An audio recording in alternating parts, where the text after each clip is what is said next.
Hello everyone, and welcome to Victoria's Action Figure Cantina. Today we're going to be having a look at the DC Collectibles New 52 Batman action figure.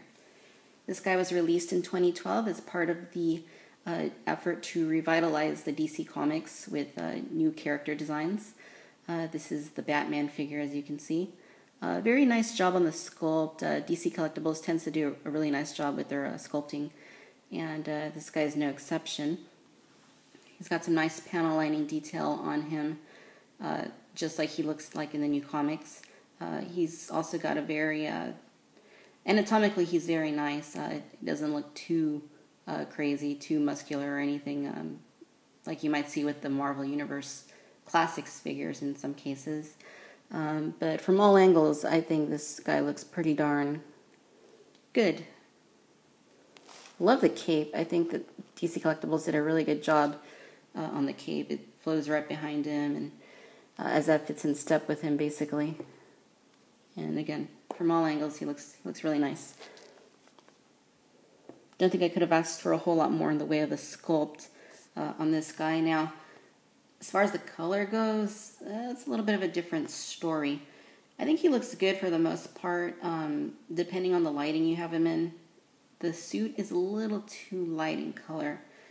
And I think if anybody's seen the New 52 comics, they can kind of see what I'm talking about. It looks like he's a little more, should be a little more darker in tone, but his costume's a little more of a lighter silverish gray.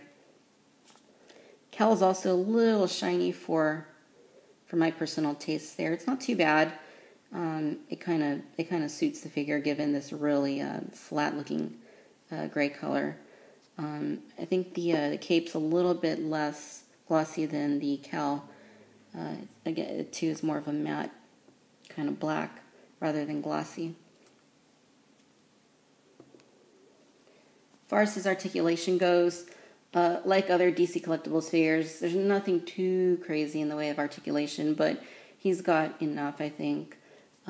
Basically what you have here is a very stiff head. I'm not sure that's supposed to be a swivel joint or a ball jointed head, but it's very stiff, and anytime I try to move it, it kind of gravitates back to the center.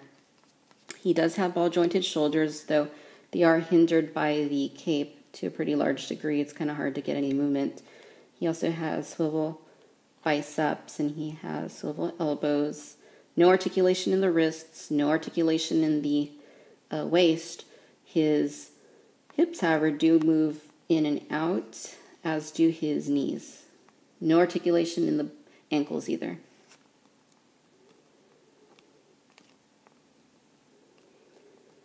So, as you can see, there's not a whole lot of articulation there, but, I don't think he really needs a whole lot of it. He looks great. He's a little more statuesque than something you might find with Marvel Classics. So I think for what he is, he's a pretty darn good figure. The sculpt, I think, is the most important thing here. As is the paint. Of course, he's not quite as dark as he should be, but all in all, I think DC Collectibles did a pretty admirable job on him. It looks like he will be re-released in a 3-pack with Superman and Wonder Woman, but he looks to be pretty much the same.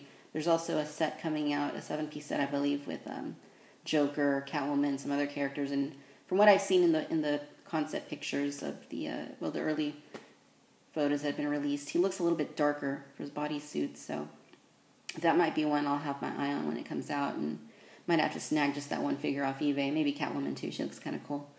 But anyway, this is the DC Collectibles New 52 Batman, as seen in the New 52 DC Comics. Good figure. If you're a Batman fan like I am, he's my favorite superhero. You will probably want to pick him up. I think the New 52 is a pretty neat thing. I think most of the character designs, all things considered, are pretty nice. And he's definitely one that you might want to add to your collection. I know that I'm pretty happy to have him.